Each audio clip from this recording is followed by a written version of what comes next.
नमस्कार, मी वयम मासिक आत्मक्रांती. मित्र हो, आपण कुठेही गेलो ना तरी सध्या फोटो क्लिक करायला आपण कायम रेडी असतो. कारण फोटो हा आपल्या आयुष्यातील अविभाज्य घटक आहे असं म्हटलं तर चुकीचं ठरणार नाही. कारण अनेक आठवणी असतात त्या आपण फोटोमध्ये क्लिक करत असतो आणि पुढे गेल्यानंतर जेव्हा त्या आठवणी म्हणून आपण ते फोटो बघतो तेव्हा आपण त्यामध्ये रमून जातो. 19 ऑगस्ट हा वर्ल्ड फोटोग्राफी डे म्हणून सगळीकडे साजरा केला जातो. मुळात अनेक फोटोग्राफर्सना प्रोत्साहन देण्यासाठी हा डे सेलिब्रेट केला जातो. आज आपल्याकडे असेच आंतरराष्ट्रीय पुरस्कार विजेते असलेले photographer doctor Sudhir Gaikwad Inamdar sir इथे आलेले आहेत. खरं तर ते डॉक्टर आहेत, पण डॉक्टरकी सोबतच ते त्यांचा छंदही तितक्याच तत्परतेने जपत आहेत. तर आज आपण या वर्ल्ड फोटोग्राफी डे निमित्त त्यांच्याशी मनमोकळ्या अशा गप्पा मारणार आहोत. नमस्कार सर. नमस्ते. सुरुवातीला मी आता ओळख करून देताना म्हटलं की तुम्ही डॉक्टर आहात. डॉक्टर ते फोटोग्राफर हा तुमचा कसा होता हो प्रवास आणि कशी सुरुवात झाली एकंदरीत ते आम्हाला जरा सविस्तर सांगता का? मी पास आउट झालो 92-93 ला. त्याच्यानंतर गव्हर्नमेंट सर्व्हिस केली and then I got into private practice. साधारणतः 2010-11 पर्यंत फक्त प्रॅक्टिस एके प्रॅक्टिस. म्हणजे कसली प्रॅक्टिस ते पण? Medical practice. मेडिकल प्रॅक्टिस म्हणजे अगदी सकाळी 9:30 ला जायचो, दुपारी 3:30-4 ला जेवायला यायचं, पुन्हा 6:30 ला जायचं आणि रात्री 1 वाजायचं. So life was all like this medical practice. Suddenly one day I realise की हे असंच चालू राहणार, याला काही एंड नाहीये. So we should do whatever that we like. आपलं पॅशन जे आहे, जी आवड आहे तर ते आपण करायला पाहिजे. आणि त्याच्यात माझ्या लक्षात आलं की लहान असताना वडिलांबरोबर मी शिकारीला जंगलात जायचो. जसं कळायला लागलं तसं शिकारीचा जो छंद आहे तो कमी झाला, कारण हत्या होते त्याच्यामध्ये. मग त्याच्याऐवजी मग लक्षात आलं की why not click them in camera. म्हणून फोटोग्राफीला सुरुवात केली. आणि सुरुवात केली म्हणजे मग सिरियसली करायचं. पण ठाण्यामध्ये उदय कानिटकर सर आहेत, तर त्यांच्याकडे जाऊन मी फोटोग्राफीचे बेसिक्स सगळं शिकून घेतलं आणि गिअर घेतलं मग, आणि नंतर फोटोग्राफीला सुरुवात केली. म्हणजे तेव्हापासून जी तुमची फोटोग्राफीला सुरुवात झाली ते आजपर्यंत तुम्ही विविध प्रकारचे फोटो क्लिक्स केलेत आणि ते तुमच्या इन्स्टा पेजवर आणि आम्ही बघतोय. खरं तर जास्त वाईल्ड फोटोग्राफी आहे, म्हणजे जंगलात वाईल्ड लाईफ असलेली. नॉर्मल फोटोग्राफी आणि वाईल्ड लाईफ फोटोग्राफी यामध्ये काय फरक असतो आणि त्याच्यासाठी काय अशी वेगळी तयारी करावी लागते? दोन्ही फोटोग्राफीमध्ये तुमचे बेसिक्स पक्के असायला हवेत. तुम्हाला कॅमेरा सेटिंग्स कसे चेंज करायचे कुठल्याही प्रकारच्या फोटोग्राफीमध्ये माहीत असणं अत्यंत जरुरी आहे. पण त्याही पुढे जाऊन वाईल्ड लाईफ फोटोग्राफीमध्ये काही गोष्टी असतात ज्या तुम्हाला आत्मसात कराव्या लागतात किंवा तुमच्यात उपजतही असाव्या लागते. तर जंगलाची आवड, डिफिकल्ट जंगलामध्ये जाण्याची आवड असायला पाहिजे. मनामध्ये भीती असता कामा नये. त्याच्यानंतर पेशन्स असायला पाहिजे की if you are doing bird photography, तो पक्षी ज्याच्यासाठी तुम्ही वाट बघताय तासन तास, क्वचित असं होतं की तो काही सेकंदासाठी तुमच्या आसपास येतो आणि निघून जातो. तर तेवढ्यामध्ये त्याची वाट बघणं आणि त्या कमी कालावधीमध्ये त्याचा उत्कृष्ट फोटो काढणं, ह्याच्यासाठी टेक्निक तर हवंच पण पेशन्स नक्की हवं. सो ह्या गोष्टीमध्ये जनरल फोटोग्राफी आणि वाईल्ड लाईफ मध्ये फरक पडतो. शिवाय गिअर्स मध्ये फरक पडतो. म्हणजे गिअर्स वाईल्ड लाईफचे वेगळे असतात, थोडे कॉस्टली असतात इक्विपमेंट. सो त्यात इन्व्हेस्टमेंट हा फरक आहे. पण आता जेव्हा तुम्ही वाईल्ड लाईफ फोटोग्राफी करता, जंगलामध्ये जाता, तेव्हा मायक्रो लेन्सचा पण तुम्ही त्याच्यामध्ये वापर करता का? कारण जेव्हा वाघाचा फोटो आपण बघतो की तुम्ही इतकं छान जवळून तो क्लिक केला, आपल्याला बघणाऱ्याला काय वाटतं की वा एवढ्या जवळ नाही यांनी क्लिक केलं, पण ते काय म्हणजे त्याच्या मागे पण काही वेगळं तुमचं हे असतं का की खरंच तुमच्या एवढ्या जवळ तो प्राणी पक्षी असतो का? हो, इट डिपेंड्स ऍक्च्युअली. म्हणजे टायगर्सचं सांगता येत नाही किती जवळ येऊ शकतात. अगदी तुमच्या जिप्सीला येऊन जिप्सीला लागूनच असे उभे राहू शकतात, तितके जवळ येऊ शकतात. काय असं माहिती का की मी काढलेला फोटो किंवा इतर कोणी काढलेला फोटो, की माझा फोटो इतर कोणी बघून किंवा त्यांचा फोटो मी बघून I shouldn't get carried away. त्यातनं शिकायला पाहिजे. असं होता काम नाही अरे त्याने फोटोग्राफ काढला, त्याची 800mm लेन्स आहे, माझी 500 आहे, मग वाईट वाटायला पाहिजे. असं नाही. तुमच्याकडे जे इक्विपमेंट आहे त्याचा मॅक्झिमम कसा वापर करता येईल हे तुम्ही शिकायला पाहिजे. मी तुम्हाला उदाहरण देतो. मी 2013-14 ला माझ्याकडे इक्विपमेंट असं खूप जास्त नव्हतं. एक मॅक्रो लेन्स होती आणि त्या मॅक्रो लेन्स मध्ये मी शिवाजी नावाचा एक वाघ अतिशय प्रसिद्ध होता ताडोबात, तो त्या मॅक्रो लेन्स मध्ये मी शूट केलाय आणि खूप छान आला. कारण तो प्रचंड वाघ तो मोठ्या लेन्स मध्ये बसलाच नसता माझ्या. त्यामुळे माझ्याकडे जी लेन्स होती त्याच्यात मी शूट केलं, चांगला फोटो आला. सो तुमच्याकडे जे इक्विपमेंट आहे त्याच्यामध्ये तुम्हाला जास्तीत जास्त काय करता येईल ते बघायला पाहिजे. एखाद्याकडे खूप मोठी लेन्स असेल तर क्लोजअप येतात, आणि जर फोकल लेंथ कमी असलेली लेन्स असेल तर तुम्हाला हॅबिटॅट शूट करता येतं. म्हणजे तुम्हाला जो प्राणी किंवा पक्षी त्याच्या आजूबाजूला काय आहे त्याचं ऍक्च्युअली चित्र तुम्हाला प्रेझेंट करता येतं. So you can use both. मी याला जोडून पुढे असं विचारेन, छंद आपण जोपासतो कारण आपल्याला त्याची प्रचंड आवड असते, आणि ती प्रचंड आवड जी आपली असते ती पुढे नेण्यासाठी आपण त्याच्यामध्ये सतत गुंगून राहतो, हा छंद असतो. आता फोटोग्राफी हा छंद म्हणून जोपासणं आणि करिअर म्हणून निवडणं यामध्ये फरक आहे. तर काय म्हणजे यासाठी जो आपण छंद म्हणून जोपासताना किंवा करिअर म्हणून फोटोग्राफरला कशाचं भान ठेवणं त्याने जास्त गरजेचं असतं, आणि त्याचा बघण्याचा दृष्टिकोन कसा असला पाहिजे त्याच्याकडे? बघा कसं आहे की तुम्ही करिअर करताना पहिला तुमचा तो छंद असायलाच हवा. तुम्हाला आवड असायला हवी तर तुम्ही चांगलं करिअर करू शकता. आवड नाहीये, फक्त पैसेच कमवायचे तसा विचार केला तर काम होत नाही, कारण ते इट बिकम्स व्हेरी मेकॅनिकल. आता मी बऱ्याच टूर्स वर जातो, लोकांना घेऊन जातो, माझे मेंबर्स म्हणतात अरे तुमच्या जी वृत्ती आहे so that is becoming infectious to us. त्यामुळे तुम्ही ज्या पॅशनने करता ते आम्ही करायला लागतो. सो आवड असायलाच हवी, and then you can decide whether तुम्ही सिन्सिअरली कराल तर नक्कीच तुम्ही ऍज अ प्रोफेशन करू शकता. लोक तुम्हाला फॉलो करतात, सोबत येतात. शेवटी काही लोकही बघतात 10 गोष्टी 10 ठिकाणी, आणि त्यांनाही कळतं की बाबा कोण सिन्सिअरली करताय, तर त्याप्रमाणे they can follow you. But yes, passion असायलाच हवी, त्याच्याशिवाय प्रोफेशन होऊ शकत नाही. म्हणजे छंद जसा पाहिजे तशीच आवड आणि ती पॅशन, ह्या दोन्ही गोष्टी असणं गरजेचं आहे. घालायला पाहिजे. बरं मला हे सांगा, इतक्या ठिकाणी तुम्ही फोटोग्राफी केलीत, वाईल्ड लाईफ फोटोग्राफी, पक्ष्यांचे फोटो आहेत, प्राण्यांचे फोटो आहेत तुमच्या वॉलवरती, म्हणजे ही जी फोटोग्राफी तुम्ही करत होता तर त्याच्यावेळी काही ना काहीतरी असे छान भन्नाट किस्से तुमच्या लक्षात असतील ना की हे मी कधीच विसरू शकत नाही, तर सांगा ना, आम्हाला पण आवडतील ऐकायला. प्रचंड प्रमाणात किस्से आहेत ना, म्हणजे काही पक्ष्यांबद्दल पुस्तक लिहू शकेन इतके आहेत. 2-3 सांगतो जे पटकन मला. एकदा असं झालं, मी काझीरंगाला गेलो होतो आणि आम्ही रस्त्याच्या डावीकडे ब्रह्मपुत्रा रिव्हर होती, त्याच्यामध्ये हत्ती काही आंघोळ करत होते आणि आम्ही शूट करत होतो. तो मी फ्रंट सीटवर होतो आणि माझ्या मागे एक मद्रासचे डॉक्टर होते, चेन्नईचे. तर सडनली ते भागो भागो असे ओरडायला लागले. मी म्हटलं अरे क्यू चिल्ला रहे, सामने देख हो रहा है, कुछ नहीं, दे आर सेफ, शूट करो. त्याला हिंदी फारसं येईना, तो एवढंच ओरडला भागो भागो. तर म्हटलं क्या हो गया, तर लुक एलिफंट. आणि मी वळून बघितलं, पूर्ण असा हत्तींचा कळप येत होता आणि they had come so close. आणि मग ड्रायव्हरला म्हटलं बाबा चालू करो, आणि तो स्टार्टर मारतोय गाडीचा, खडखड खडखड, पुढे काही होईना. सेकंड टाइम स्टार्टर मारला आणि हत्ती इतके जवळ आले, त्याला मी विचारलं आता पळून जाऊ का आम्ही? कोणाला भाग्य कुछ नहीं होगा, वो तो पकडेंगे आपको, they run very fast. Third अटेम्प्टला त्याची जिप्सी सुरू झाली, and that's how we could escape from there. So that was one. एकदा थातेकडला आम्ही गेलो होतो आऊलसाठी. Owl is one of my favourite subject. म्हणजे रात्री जंगल एक्सप्लोर करायला लागतं, आणि आम्ही डीप जंगलामध्ये एक अतिशय रेअर आऊल आहे, श्रीलंकन बे owl.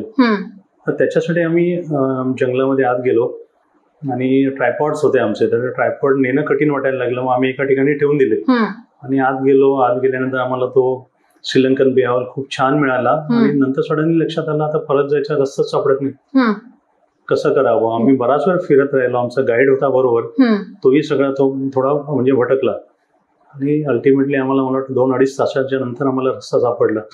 So that was one experience. म्हणजे असं घडेल अशी कल्पना नसताना सुद्धा असं भयानक अनुभवता येतात. बरं मला सांगा की एखाद्या वेळी तुम्ही जाता ठरवून की मी ह्या डेस्टिनेशनला जाणार आहे आणि आज इथे मला हे फोटो क्लिक करायला मिळतात, कारण आपण जनरली इन्फॉर्मेशन वाचलेली असते, कोणाची पुस्तकं वाचलेली असतात, पण असं गेल्यानंतर एखाद्या वेळेला आपल्याला फोटो तसा मिळत नाही, अशा वेळी आपल्याला निराशा येते का हो? निराशा डेफिनेटली येते, पण ते निराशा स्वतःसाठी नाही, सोबतचे लोक, कारण मी टूर्स घेऊन जात असतो, ते येणारे जे लोक असतात ते अपेक्षेने आलेले असतात, आणि त्यांना नाही मिळालं तर वाईट वाटतं नक्कीच. पण प्रत्येक प्रसंगातून आपण शिकत असतो. बघा याच्यातून आपण काय शिकतो? पेशन्स. ठीक आहे, नाही मिळालं त्याचं ऑलवेज अनदर डे, बरोबर, तो मिळेल. आणि मग नाही मिळालं तर ठीक आहे, तुम्ही जंगलात आहात ना, जंगलातला कुठलाही क्षण कंटाळवाणा असू शकत नाही, तुम्ही नवीन काही नाही काय सतत पाहत असता. तुम्ही एका अमुक पक्षासाठी आलाय पण त्याच्याऐवजी तुम्हाला आणखी 2-4 वेगळे पक्षी मिळतात तर ते शूट करा. It happens. आता मला आऊलसाठीच जायचं, माझा टार्गेट स्पीशीज आहे, तर तो नाही मिळाला पण त्याच्याऐवजी बुलबुल मिळाला वेगळा, किंवा मग स्पायडर हंटर मिळाला, किंवा इतर काय मिळालं, ते तर होत असतं. म्हणजे जंगलामधनं तुम्ही निराश कधीच येत नाही. पण फक्त एकच आहे की एक्सेप्ट करायला पाहिजे की ज्याच्यासाठी गेलो तर नाही मिळालं पण त्याच्याऐवजी एवढं मिळालं. साधारणतः तुम्ही आता हे वाईल्ड लाईफ फोटोग्राफी म्हणजे असं जंगलाच्या भागात जातात, आता तुमच्या बोलण्यात न आलं, रात्री अपरात्री वगैरे जातात, तुमची टीम असते तुमच्यासोबत, पण कधी असं म्हणजे सुरुवातीच्या काळात वगैरे असं झालंय का की खूप आता मला भीती वाटते किंवा हे कसं सगळं आपल्याला पुढे जाऊन जमेल, असे कधी विचार वगैरे आलेत का? नक्कीच झालं होतं. साधारणतः 2017ची गोष्ट आहे. मी किंगफिशर्सच्या फोटोग्राफीमध्ये मला तेवढीच आवड होती. इंडियामध्ये 12 स्पीसीज आहेत किंगफिशर्सच्या. माझे 11 झाले होते आणि एक राहिलं होतं शेवटचं. तो बेसिकली जो किंगफिशर राहिला होता माझा, ब्लिच किंगफिशर, त्यावेळेस तो नेमका कुठे मिळेल कुणालाच माहित नव्हतं. तर मी माझ्या गाईडबरोबर डिस्कस केलं आणि तो म्हणाला आपण अरुणाचल आणि आसामच्या बॉर्डरला म्हणजे पक्के वाईल्ड लाईफ सेंच्युरी तिथे आपण जाऊन अटेम्प्ट करूया. तर आम्ही तिथे गेलो आणि गेल्यानंतर आम्हाला जसं आम्ही तिथे पोहोचलो आम्हाला सांगितलं की हे जे पार्क आहे जिथे तुम्ही जाताय ते 8 वर्ष बंद होतं. पण बटरफ्लाय एक्सपर्ट बर्डेकर सर त्यांना तिथे किडनॅप केलं होतं 8 वर्षापूर्वी फोटोग्राफीला गेले असताना. तेव्हापासून तो बंद होता एरिया. मी आता रिसेंटली ओपन केलाय 3 महिन्यापूर्वी. आणि तो ओपन केल्यानंतर तिथे साधारणतः 7-8 ग्रुप्स या किंगफिशरसाठी येऊन गेलेत. अजून कुणालाही मिळालेले नाहीये. So it started on a very negative note. ठीक आहे, नाही तर नाही म्हटलं बघूया. आमच्या गाईडशी डिस्कस केलं काय करूया, आपण आऊल करूया इकडे. इमॅजिन करा जिथे दिवसाही जाणं डिफिकल्ट आहे तिथे आम्ही रात्रीचे फिरत होतो आऊलसाठी. तिथे लिचेस आहेत प्रचंड, तिथे हत्ती असतात आणि हत्ती काळोखात जवळ आला तरी तुम्हाला दिसणार नाही. तर अशा वातावरणामध्ये आम्ही रात्रीचे तिथे आऊल फोटोग्राफीसाठी फिरत होतो. आणि ऑफकोर्स आम्हाला तो ब्लिचचा किंगफिशरही मिळाला. आणि त्याच्यामुळे माझे इंडियातले सगळेच्या सगळे 12 किंगफिशर्स 2017ला झाले. आणि हॅपी टू से महाराष्ट्रातला मी त्यावेळेस पहिलाच आणि इंडियातला सेकंड फोटोग्राफर. त्याच्या आधी जेनी मारिया मॅडम आहेत बँगलोरच्या, शी वॉज द फर्स्ट. म्हणजे आय कॅन से की she was the first but I am the first male. तसं बट त्यावेळेस आम्ही तिथे सलग 3 रात्री आऊल फोटोग्राफीसाठी फिरत होतो. डिफिकल्ट असतं पण मजा येते. आणि एकदा तुमच्या मनातली भीती निघून गेली ना का मग अजिबात काही वाटत नाही. बेसिक काही गोष्टी ज्या असतात त्याची काळजी घ्यायला हवी की स्थानिक माहितीगार सोबत असायला हवा. आणि बेसिक इक्विपमेंट म्हणजे even protection, shoes, lease socks, lights, हे सगळं पाहिजे तुमच्याकडे. मी एक असा प्रश्न विचारते की तुम्ही डॉक्टर आहात, प्रॅक्टिस करता, तुम्ही सांगितलं. डॉक्टर आणि फोटोग्राफी याच्यामध्ये काय साम्य आढळलं आणि तुमच्या डॉक्टरकीचा उपयोग तुम्हाला फोटोग्राफी करताना कसा झाला हे पण सांगा ना. सगळ्यात इम्पॉर्टंट इज पेशन्स. दोन्हीकडे लागतो. म्हणजे पेशंट काय होतो, सकाळी औषध घेऊन जातो आणि 2 तासांनी फोन करतो. आता म्हणजे पूर्वी नाही, पूर्वी कसं मलेरिया झालाय तो 3 दिवस तू आता आजारी आहेस तर 3 दिवसांनी मला येऊन भेट. आता सकाळी 11 वाजता औषध नेलं तर 1 वाजता फोन करता डॉक्टर फरक नाही पडला. तर अशा वेळेस कधी कधी चिडचिड होते, अरे का नाही कळत त्याला की बाबा वेळ लागेल. तर मग पेशन्स ठेवायचा, समजावून सांगायचं त्याला. So it happens that way. Same with wildlife, you have to have patience. Patience नाही तर तुम्हाला काहीच नाही. मी एका आऊलसाठी गेलो, 15 मिनिटं थांबला, अरे आला नाहीये चला जाऊया, तसं होत नाही. येईल ना, काय हरकत आहे, will wait for some time. आपण त्याच्यासाठी चालू आहे, वेळ देऊया. तो मगाशी तुला फोटो दाखवला, तो माउंटन्स खूप सावला. आता गेल्या महिन्यामध्ये आम्ही तो ईस्टर्न हिमालयाज मध्ये काढला. तर आम्ही रात्री तिथे पोहोचलो. जेवल्यानंतर आम्ही एका व्हॅलीमध्ये खाली उतरलो आणि निसरडी जागा होती, उभं राहायला असं स्लांटिंग होतं आणि तिथे उभं राहून तो फोटो काढला. सो पेशन्स लागतो डेफिनेटली दोन्हीकडे ट्रीटमेंटलाही. आणि जसं तुम्ही मगाशी म्हटलं की प्राथमिक उपचार सुद्धा तुम्हाला माहित असल्यामुळे कधी तिथे काही, that is very important. Specially जेव्हा तुम्ही डिफिकल्ट टूर्स असतात म्हणजे लडाख असते किंवा ईस्टर्न हिमालयाज मध्ये किंवा काश्मीरमध्ये, तेव्हा सोबत येणारे किती म्हणाले फिट आहेत, कधी ना कधी एखादा प्रसंग असा होऊ शकतो.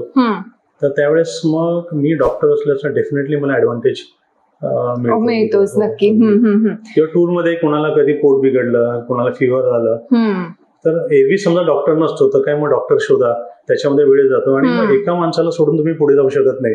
You have to wait. Specially Ladakh सारखी टूर असते तिथे तुम्ही रोज तुमचं डेस्टिनेशन बदलत असता. 9 दिवसाची टूर असेल तर किमान 6 ते 7 ठिकाणी स्टे वेगवेगळा असतो. So every day you have to carry your baggage and go further. त्याच्यात एखादा आजारी पडला तर तुम्ही तिथे अडकून पडणार, परत त्याला सोडून पुढे जाता कम्युनिकेशन नाही तिथे फारसं. So that helps actually doctor. बरं, तुम्हाला आंतरराष्ट्रीय पुरस्कार, अनेक पुरस्कार पण मिळालेले आहेत, तर त्याबद्दल आम्हाला जरा सविस्तर सांगा ना. म्हणजे तो दिवस तुमच्या लक्षात असेल, कुठच्या फोटोसाठी मिळाला असेल किंवा काही, ते पण सांगा ना जरा आम्हाला. You will be surprise actually.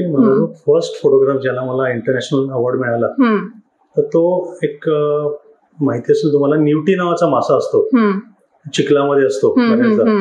Okay, तर युजली फोटोग्राफीला जाताना त्याच्याकडे कोणी लक्ष देत नाही. तर सुंदरबन्स मध्ये तुम्ही सनराईज टू सनसेट तुम्ही बोटीत असता. ओके, जेवण वगैरे सगळंच. तुम्ही बोटीमध्ये सकाळी चढताना चिखल होता थोडासा आणि चिखलामध्ये थोडी मुवमेंट बघितली. काय प्रकार आहे, मला वाटलं साप असेल. त्या 2 निवट्या होत्या. त्या निवट्या कशा असतात, दे आर व्हेरी टेरिटोरियल. म्हणजे एक निवटी दुसऱ्या निवटीला आपल्या टेरिटरीमध्ये येऊ देत नाही. त्यांची फाईट चालू होती चिखलामध्येच आणि मी वाकून त्याचा फोटोग्राफ काढला. हे सोबतचे जे आमचे मेंबर्स होते म्हणे हे काय काढतोय, किंगफिशर काढायचे, टायगरचा फोटोग्राफ काढायचा, एखादी चिखलातलं काढतोय. पण that was such an awesome photograph. आणि त्या फोटोग्राफला मला इंटरनॅशनल अवॉर्ड मिळाला. ब्रिटनमध्ये मला त्या फोटोला मिळाला अवॉर्ड. आणि तोच फोटो नंतर युएसएचा टाइम्स स्क्वेअर आहे, त्या टाइम्स स्क्वेअर मध्ये मला वाटतं 3 आठवडे 36 फीट जायंट स्क्रीनवर तो डिस्प्ले झाला होता. ग्रेट. That was one. नंतर तोच फोटोग्राफ जर्मनीच्या एका मॅगझिन मध्ये आला होता. So that was my first international award winning photograph. तिथून नंतर बरेच टायगर फोटोग्राफ्स आहेत, बर्ड्सचे फोटोग्राफ्स आहेत. तुमच्या लक्षात राहणारे असे कुठचे आहेत फोटोग्राफ्स जे लगेच क्लिक होतात की हा माझा फोटो खूपच क्लास आलाय आणि मस्त आहे? ऍक्च्युली अगदी रिसेंटली जून मध्ये पेंचला ग्रुप घेऊन गेलो होतो. युजली टायगर्ससाठी आम्ही जात असतो पेंचला. लेपर्डचे दिसतात. यावेळेस आम्हाला लेपर्डची 3 पिल्लं 1 महिन्याची फक्त, जेमतेम त्यांना चालता येत होतं आणि साधारणतः 2.25-2.5 तास आमच्या समोर होती आय लेवलला. आणि ती फिमेल, त्यांची आई. लेपर्डची पिल्लं वाईल्ड मध्ये दिसणं अत्यंत दुर्मिळ आहे. Very rare. अगदी एखाद्याला दिसलेले असेल ना ती कशी दिसतात, रस्ता क्रॉस करताना पटकन काही सेकंदांसाठी. ते आमच्या समोर 2-2.5 तास ती खेळत होती पिल्लं. इतक्या प्रचंड प्रमाणात त्याची फोटोग्राफी केली आम्ही वेगवेगळ्या अँगल्स मध्ये, वेगवेगळ्या त्यांच्या मूड्स मध्ये. So this I will never forget. One. आणि काही वर्षांपूर्वी टायगरचे काही फोटोग्राफ्स मी काढले होते. टायगरच्या पिल्लाने, दे वर सब अडल्ट, साधारणतः 9-10 महिन्याची पिल्लं होती. त्याने एका सांबराच्या पिल्लाला मारून त्याच्या डेड बॉडी बरोबर खेळत बसले. कारण ही पिल्लं होती आणि त्यांचा जो इन्स्टिंक्ट आहे बेसिक, त्या इन्स्टिंक्टमुळे त्यांना किल केलं त्या सांबराच्या पिल्लाला. पण किल केल्यानंतर पुढे त्याचं काय करायचं असं माहित नव्हतं, कारण त्यांची आई नव्हती सोबत. So what they did was they started playing. आणि ते जे काही फोटोग्राफ्स मी केले त्यालाही मला जवळ 7-8 इंटरनॅशनल अवॉर्ड्स मिळाले. So that was one. तुम्ही लेखनही करता. तुमचे हे जे वाईल्ड लाईफचे काही किस्से आहेत ते तुम्ही पण लिहिलेले आहेत. त्याच्यानंतर डॉक्टर आणि हे वाईल्ड लाईफ फोटोग्राफी, कसा साधता ह्या सगळ्याचा समतोल? आवड असेल ना तर नक्कीच सगळं होतं. मी लिहायला सुरुवात केली तोही अगदी मजेशीर किस्सा आहे. मला महेंद्र सुके सर आहेत लोकमतचे, त्यांनी एकदा फोन करून विचारलं, डॉक्टर लिहाल का तुम्ही, तुमचे फोटोग्राफ खूप सुंदर असतात. नाही, I am the person will never miss a opportunity. हो म्हटलं मी. मी सेंट जॉन मध्ये शिकलोय, मराठी थोडं कच्चं माझं. 5वी पासून आम्हाला आई शिकवलं सेंट जॉन मध्ये आणि मराठीत लिहायचं. तर माझा एक मित्र आहे, त्याला मी सांगितलं, अरे मी तुला माहिती सांगतो, तू मराठी टाईप कर. मोबाईल मध्ये मला त्यावेळेस मराठी फॉन्ट असतो हे माहिती नव्हतं. तर फर्स्ट आर्टिकल जे आलं ते फोटोग्राफ माझा होता आणि युरेशियन कर्ल्यू नावाचा पक्षी होता. आणि त्याने ते सगळं लिहिलं आणि त्याने लिहिताना स्पॉटेड डव बद्दल सगळं लिहिलंय. नाव टाकलं युरेशियन कर्ल्यूचा फोटो, खालती स्पॉटेड डव आणि त्याची सगळी माहिती. खूप छान आर्टिकल जमलं, छापून आलं आणि मग सगळ्या मित्रांचा फोन, अरे खूप छान आहे पण पक्षी वेगळा, माहिती वेगळी, असं सगळं झालं ते. आणि त्याच्यानंतर मग नेक्स्ट आर्टिकल मध्ये तसाच गोंधळ झाला. पक्ष्यांचा कळप असं हे जे लिहिलं. तर पक्ष्यांचा कळप नसतो. मग एका मॅडमने फोन केला, डॉक्टर खूप छान आर्टिकल झालंय पण कळप हा प्राण्यांचा असतो, पक्ष्यांचा थवा असतो. ते तसं मग सुरुवात केली. मग एका मित्राला मी, माझा एक आमचा टीम लीडर आहे डॉक्टर रजनीश, त्याला एकदा मी फोन केला, मी क्लिनिक मधून येतो, मला आर्टिकल उद्याचं लिहायचं आहे. त्यावेळेस मी रोज लिहायचो, म्हणजे क्लिनिक मधून मी 11 वाजता घरी आलो, पहाटे 3 वाजेपर्यंत लिहायचो आणि मग ते मेल करायचो. It was to come in the next day, म्हणजे त्या दिवसाचं नाही, त्याच्यानंतरच्या दिवशी ते यायचं. तर त्याला मी सांगितलं, म्हटलं मी लिहित जाणार, तू मला सांगत जा कसं करायचं, because I want to learn. हे कायम असं होणार नाही ना की तू सांगतोय आणि मी लिहितोय. तर त्याने मला ते शिकवलं. मग सुरुवातीला आर्टिकल लिहायला बसलो मी, 3-4 तास लागायचे. नंतर ती इतकी सवय झाली की मला फक्त अर्धा तास कुठल्या फोटोवर लिहायचं एवढाच वेळ जायचा. एकदा फोटो सिलेक्ट केला का तो फोटो स्क्रीनवर ठेवायचा, त्यावेळेस काय काय घडलं होतं, जे ऍक्च्युअल घडेल तसं, आणि तसंच्या तसं लिहून काढायचं. अक्षरशः 20 मिनिटात 25 मिनिटात आर्टिकल लिहून व्हायचं. This is how we started. So 350 articles लिहिलीत, त्याच्यातली मला वाटतं 225 आर्टिकल्स नॉनस्टॉप रोज लिहिलीत. आणि नंतर मग सकाळसाठी लिहायला लागलो लोकमत नंतर. ओके. आणि मग असं सगळे तिन्ही तुमची आवड असल्यामुळे तुम्ही या तिन्ही गोष्टींचा समतोल एकदम साधता व्यवस्थित. आज बघा सगळीकडे प्रत्येक डे सेलिब्रेट केला जातो, म्हणजे आपल्याला माहित नसलेले डे सुद्धा सेलिब्रेट केले जातात, जे नव्याने कळतात आपल्याला, अरे वा असा पण डे असतो का आपण जो साजरा करतो.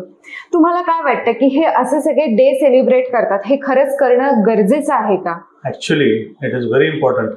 मी काय असं माहितीये, इंटरनॅशनल आऊल डे, तर आऊल हा जो आहे म्हणजे मंगुवड, याच्याबद्दल इतक्या प्रचंड प्रमाणात आपल्याकडे गैरसमजुती आहेत की कोकणात अजूनही गेलं की तुमच्या घराच्या वरती येऊन आऊल बसलं की आता काहीतरी वाईट होणार. ओके. आणि या समजुतीने घुबडांना पकडण्यात यायचं, मारण्यात यायचं किंवा त्यांना जादू करण्यासाठी वापरायचे. आता अवेअरनेस आला, तुम्ही अवेअरनेस डे करता, मग आऊलचे फोटोग्राफ्स, आऊल बद्दल माहिती लोक लिहितात, चर्चासत्र घडून आणतात. तर not just owl, about elephant, about lion, सगळं आपल्याकडे स्टार काय आहे तर टायगर. बाकीच्या प्राण्यांकडे दुर्लक्ष होतं, जसं क्रिकेट, आणि मग बाकी हॉकी, बॅडमिंटनकडे दुर्लक्ष होतं. तसंच टायगर सोडून बाकीच्या पक्ष्यांकडे, प्राण्यांकडे दुर्लक्ष होतं. हे अवेअरनेस डेज आहेत ना, तर त्या अवेअरनेस डेजमुळे त्या त्या प्राण्यांबद्दल लोकांना माहिती मिळते, आवड निर्माण होते आणि त्याच्याबद्दल विचारही केला जातो. कन्झर्वेशनच्या बाबतीत विचार केला जातो. सो हे डेज नक्कीच करायला हवेत. आणि दुसरी गोष्ट काय, रोज एखाद्या प्रकारचा कुठला तरी प्राणी किंवा पक्षी याचा डे आपण साजरा केला तर तितक्या प्रमाणामध्ये सगळे इन्व्हॉल्व्ह होतात वाईल्ड लाईफ मध्ये. So that is also very important. शेवटी कन्झर्वेशन आलं, कन्झर्वेशन आल्यानंतर तिथे बिझनेसही आला, लोकल जे स्थानिक गाईड्स असतात, होमस्टेज असतात किंवा त्यांच्या गाड्या असतात पिकअप अँड ड्रॉप साठी, या सगळ्यांना बिझनेस मिळतो, त्यांची कुठं भरतात. So it all comes because of awareness, I believe. So awareness days नक्की व्हायला पाहिजे. आता मी असा एक प्रश्न विचारते की वयम हे मुलांचं मासिक आहे, आपला वयोगट साधारण 5वी ते 10वीची मुलं आहेत, आणि आम्ही आता त्यांच्यासाठी एक फोटोग्राफी स्पर्धा सुद्धा आयोजित केली आहे की श्रावणातला निसर्ग असा त्यांना विषय दिलेला आहे की आपल्या आजूबाजूला निसर्गात अनेक बदल घडत असतात श्रावणामध्ये, आणि ते टिपून त्यांनी आमच्याकडे पाठवावी अशी अपेक्षा आहे. तर अशी आपण फोटो स्पर्धा या मुलांसाठी केली आहे. पण आजकाल ना मोबाईलच्या काळात ना आपल्याला ना एखाद्या गोष्टीचं निरीक्षण करण्याची जी क्षमता आहे ती मुलांमध्ये थोडीशी कमी होत चाललेली कुठेतरी दिसून येते. एखादा फोटो आहे तर त्या फोटोचं निरीक्षण करायचं म्हणजे नक्की त्या फोटोमध्ये काय बघायचं, कारण फोटोग्राफी दिन आहे आपण, हे मुलांना जरा समजलं पाहिजे. तर त्याबद्दल आम्हाला जरा सांगाल का? कारण आपण नुसता एक फोटो बघितला पण त्या फोटोत काय बघायचंय हा प्रत्येकाचं परसेप्शन जरी वेगळं असलं तरी काय माहिती का, दे ऑलवेज से की सिंगल फोटोग्राफ स्पीक्स 1000 वर्ड्स. बरोबर. तुम्ही फोटोग्राफ बघताना बेसिकली त्या फोटोग्राफरला काय कन्व्हे करायचंय हे त्या फोटोग्राफरने तुम्हाला कन्व्हे करायला पाहिजे तो सब्जेक्ट, तरच ते इम्पॉर्टंट आहे. नाही उगाच आपलं मोबाईल आहे म्हणून काही काढा, ते पोस्ट करणं नाही होणार. ते तुमचा सब्जेक्ट जो आहे तो प्रोजेक्ट झालाच पाहिजे. आणि ऍट द सेम टाइम तुम्हाला त्या सब्जेक्टच्या अनुषंगाने हॅबिटॅट आहे किंवा आणखी काय सांगायचं असेल ते प्रोजेक्ट व्हायला पाहिजे. म्हणजे तुम्ही फोटो बघताना समजा आता वाघाचा फोटो आहे, ओके, खूप छान काढलाय क्लोजअप, मग त्याच्यात मग काय विचार करणार मी की याने कुठली लेन्स वापरली असेल आणि अपर्चर किती ठेवला असेल, आयएसओ किती ठेवला असेल. बिंग अ फोटोग्राफर, तर बिंग नॉट अ फोटोग्राफर, एखादा जनरल माणूस असेल, म्हणजे साधारण आपण धरूया की एक 8वी-9वीतला मुलगा आहे, तर हा वाघ आहे. मग वाघ किती आहेत आपल्याकडे भारतामध्ये, मग हा कुठे काढला असेल, मग ते कुठे आहे, ह्या गोष्टी त्याला कळतात. म्हणजे सर्च करणं, थोडक्यात त्याची माहिती त्या फोटोवरून आपण शोधू शकतो. ऍक्च्युअली तुम्ही इतक्या गोष्टी कन्व्हे करू शकता फोटोग्राफ मधून की तुम्ही नॉलेजही देऊ शकता, काही नाही करायला पाहिजे. फॉर एक्झाम्पल कसं माहितीये का की काही फोटोग्राफ्स आहेत प्लास्टिकची बॉटल पडली आणि ते वाघाने पकडले तुम्ही, अशा फोटोग्राफ मधून तुम्ही काय कन्व्हे कराल की तुम्ही जंगलात जाताना कृपया प्लास्टिक नेऊ नका. ग्रेट. असं सगळं all this things they can be conveyed. So photographs definitely convey a lot of things. शिकता येतं त्याच्यातनं नवीन गोष्टी कळतात आपल्याला. आता आपण मगाशी सहज गप्पा मारताना तुम्ही आता तुमचा हम्पीचा एक अनुभव शेअर केलात की ते क्लाउड्स मधले तुम्हाला बदल दिसले, तर ते पण जरा उलगडून सांगा ना. म्हणजे ते खूप इंटरेस्टिंग फोटोग्राफ होता जो आता तुम्ही रिसेंटली आम्हाला दाखवलात, तर ते असं बदल का दिसतात आणि बेसिकली हम्पी दोन दृष्टिकोनातून बघता येईल. एक तर ऐतिहासिक ठिकाण आहे, तिथे काय घडलं त्याचा इतिहास हा एक पॉइंट ऑफ व्ह्यू झाला, आणि secondly photographers point of view तो प्रेझेंट कसा करावा. तो प्रेझेंट कसा करावा दोन गोष्टींसाठी, की लोकांना अजूनही कळावं, जास्त लोकांना कळावं की ते अट्रॅक्टिव्ह आहे. बरोबर, जनरल फोटो काढला आणि फोटोग्राफरनी फोटो काढला तर फोटोग्राफरच्या फोटोमुळे विच इज मोर अपेलिंग, जास्त लोक जातील तिकडे, खूप सुंदर आहे. ओके, मग ऍज अ फोटोग्राफर मी विचार करताना की तुम्ही जसं आपण बोललो की तुम्ही ऑगस्ट मध्ये का गेलात, तर आय टोल्ड यू ऑगस्ट मध्ये काय असतं, पावसाळा असतो, क्लाउड्स असतात, त्यामुळे एखादा स्ट्रक्चरल मॉन्युमेंटचा फोटो काढला त्याच्या मागे एरवी फ्लॅट असतं सगळं आणि क्लाउड्स दिसले तर तो खूप अपिलिंग वाटतो फोटोग्राफ. थोडासा एनहान्स केल्यानंतर तो अप्रतिम वाटतो. So that is one thing. Secondly which time of the day, that is important. की सकाळी आम्ही पहाटे उठून घेऊन गेलो सगळ्यांना की तो सकाळचा मॉर्निंग लाईट असतो त्याच्यात तो फोटो काढावा. सो दॅट इज इम्पॉर्टंट आणि मग वेगळा अँगल शोधावा की आपण सगळे युजली फोटो बघतो, हम्पी टाकलं का आपण गुगलवर आपल्याला अमुक फोटो दिसतात, मग त्याच्यातून आपल्याला लोकांना काहीतरी वेगळं कन्व्हे करायचं तर एखादा वेगळा अँगल विचार करावा. जसे मी दाखवले मगाची फोटोग्राफ्स, हे अँगल फार नाही दिसत. सो वी जस्ट डिस्कस की आपण काय करावं, कशा पद्धतीने करावं, किंवा वेगळं काहीतरी द्यावं, मग ते जास्त अपिलिंग होतं. So and more important is patience पाहिजे. आमचं आत्ता हम्पीला असं झालं की संध्याकाळी आम्ही गेलो आणि क्लाउड्स होते, आम्हाला उजेडही होता, सनसेटचा जो वारा असतो तो हवा होता, पण सगळे क्लाउड्स होते आणि सन त्यांच्या मागे होता सूर्य, त्याच्यामुळे आम्हाला तो लाईट मिळत नव्हता. मग शेवटी आम्ही म्हटलं ठीक आहे चला यार, मिळत नाही, जे झालं आपण उद्या बघूया. आणि आम्ही खाली उतरलो विरूपक्षकडे, आणि विरूपक्षकडे आम्ही खाली उतरलो आणि वरती लाईट आला. मग आमची धावाधाव झाली, ज्यांना धावता येत होतं वरती, काही सिनियर्स होते त्यांना नाही जमलं, आम्ही धावत वरती आलो, वरती कसे बसे पोचलो आणि परत लाईट गेला. सो ती मेहनत आमची तशी फुकट गेली. So that is important. You study about light. बऱ्याचदा मग स्ट्रक्चरल फोटोग्राफी करताना की आपण सनलाईटचा विचार करतो, मग सनसेट सनराईज किती वाजता होतो हे सगळं आपण गुगलवर शोधून त्याप्रमाणे मग तो प्लॅन करतो. वर्ल्ड फोटोग्राफी डे आपण जसं म्हटलं की अनेक फोटोग्राफर्सना प्रोत्साहन देण्यासाठी आपण हा सेलिब्रेट करतो. या फोटोग्राफी डे दिनानिमित्त जी आता या क्षेत्रात येणारी जी मुलं आहेत, आपली तरुण पिढी ज्यांना फोटोग्राफीची आवड आहे, ते आपला छंद जोपासतायत, अशा मुलांना तुम्ही एक जाणकार म्हणून काय सल्ला द्याल? म्हणजे करिअर करायचं आहे, करिअर रिलेटेड पण आणि आवड आहे अशी पण. ओके, बर्ड फोटोग्राफी म्हणजे बर्डचा विषय घेतला तर त्याच्यात दोन प्रकार येतात, एक बर्ड वॉचिंग आणि बर्ड फोटोग्राफी. बर्ड वॉचिंग तुम्हाला बायनेक्युलर लागते, तुम्हाला एक नोटबुक लागते. आता मोबाईल मध्ये सध्या ऍप असतो, तुम्ही जो बर्ड तुम्ही बघितला तो लगेच त्या ऍप मध्ये अपलोड करायचा, ई बर्डचा ऍप आहे. So that is easy. But bird photography is more difficult आणि ते कॉस्टली पण आहे, कारण बर्ड फोटोग्राफी करताना तुमच्याकडे इक्विपमेंट हवं. तुम्ही लेन्स जी आहे तुमची टायगर फोटोग्राफीसाठी जी वापरतात ती नाही चालणार, तुम्हाला मॅक्झिमम फोकल लेंथ पाहिजे. किती पाहिजे की कुठलीही घेतलात तुम्ही तर ती कमीच पडते. माझ्याकडे 300 होती, ती मला कमी वाटली, मग मी 400 घेतली, ती कमी वाटली. 500, ज्याच्याकडे 500 आहे तो म्हणतो 600 mm पाहिजे मला. So that is a costly affair. तुमच्याकडे कॅमेरा आहे तोही फास्ट स्पीडवाला पाहिजे, की तुम्हाला एका सेकंदाला 10 फ्रेम्स कमीत कमी ते असले पाहिजेत. तर त्याच्यामुळे मग काय होतं, पक्ष्यांच्या सगळ्या ज्या हालचाली आहेत, मुवमेंट्स, त्या सगळ्या तुम्ही कॅप्चर करू शकता. त्याच्यानंतर तुमचा स्टडी पाहिजे की तुम्ही कुठल्या एरियामध्ये कधी जायला पाहिजे, की कुठला पक्षी कुठल्या एरियामध्ये कधी दिसतो. फॉर एक्झाम्पल तुम्ही मुंबई सारख्या ठिकाणी साधारणतः नोव्हेंबर ते मार्च या दरम्यान तुम्ही वेटलँड बर्डिंग केलं का ते मायग्रेटरी बर्ड्स येतात हे तुम्हाला माहिती पाहिजे. At the same time you have to keep yourself updated की अमुक पक्षी कुठे आला आहे. आता गेले काही दिवस पेलॅजिक बर्ड्स म्हणजे समुद्रात जे दिसतात पक्षी ते समुद्रामध्ये वादळ किंवा काही वेगळ्या आणखी स्थिती निर्माण झाल्यामुळे सगळे बाहेर आले होते. मला वाटतं जवळजवळ 400-500 फोटोग्राफर्स मुंबईतले आणि बर्ड वॉचर्स, तुमचं गेटवे ऑफ इंडिया, भाऊचा धक्का जो आहे, त्याच्यानंतर रेडिओ क्लब, गीतानगर, या सगळ्या एरियामध्ये फिरत होते गेले 8-10 दिवस. अजूनही फिरतायत की ते बर्ड्स बाहेर आले, त्यांची फोटोग्राफी करतायत. So you need to keep yourself updated. कुठे काय चालू आहे तुम्हाला माहिती पाहिजे.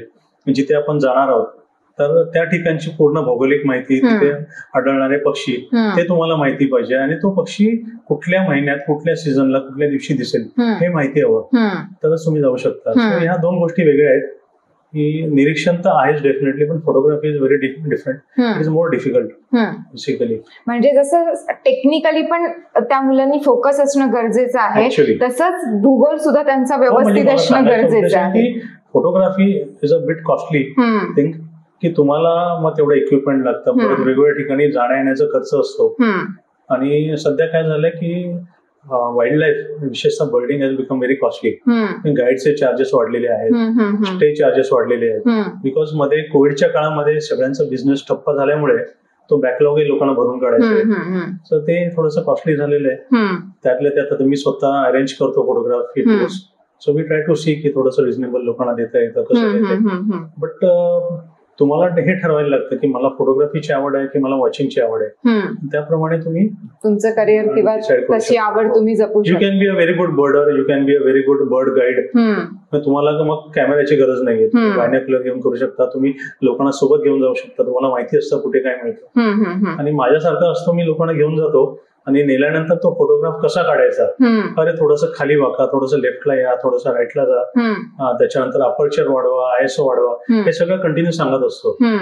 So that's a different thing, watching आणि फोटोग्राफी.